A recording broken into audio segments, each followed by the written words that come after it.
नमस्कार, bulletin 13 news मध्ये आपले स्वागत आहे। बुलेटिनच्या बातमीपत्रात महत्त्वाच्या घडामोडी आपण पाहत आहोत। नमस्कार, बुलेटिन 13 न्यूजवर अतिशय महत्त्वाची बातमी पाहत आहोत। बातमी आहे आगी संदर्भातली।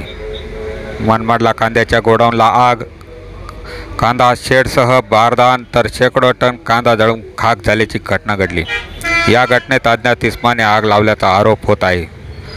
सर्वत्र होळीचा उत्सव साजरा होत असताना नाशिकच्या मनमाडमध्ये कांदा व्यापारी शब्बीर शेख यांच्या गोडाऊनला मध्यरात्रीच्या सुमारास आग लागल्याने लाखो रुपयाचा कांदा व कांद्याचे शेड आणि बारदानसह ऑफिसमधील इतर साहित्य तसेच एक मोटरसायकल जळून खाक झाल्याने लाखो रुपयांचे नुकसान झाले आहे। याबाबत मनमाड पोलीस स्टेशनमध्ये गुन्हा दाखल करण्यात आला असून अज्ञात इसमाने आग लावल्याचा आरोप व्यापारी यांनी केला आहे।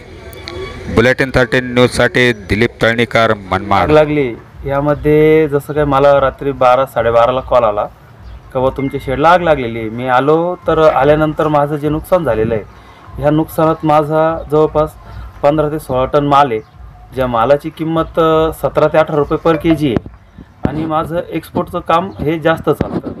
तर माझं एक्सपोर्टचं जवळपास 4 ते 5 लाखाचं बारदान होतं आणि माझं जे शेडला उपयुक्त पडणारं जे सामान आहे, हे सामान होतं जसं पाट्या वगैरे, हे 3-1 लाखांचं होतं आणि माझ्या ऑफिसमध्ये माझं लॅपटॉप होता, प्रिंटर होतं, नोट मोजण्याचं मशीन होतं, असं ऑफिसमधलं सेटअप होतं 5-6 लाखाचं।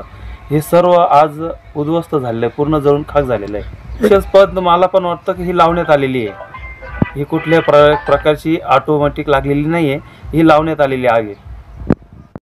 अशाच बातम्यांचे नवीन अपडेट जाणून घेण्यासाठी बुलेटिन 13 न्यूज मराठी चॅनलला सबस्क्राइब करा व लाईक करा।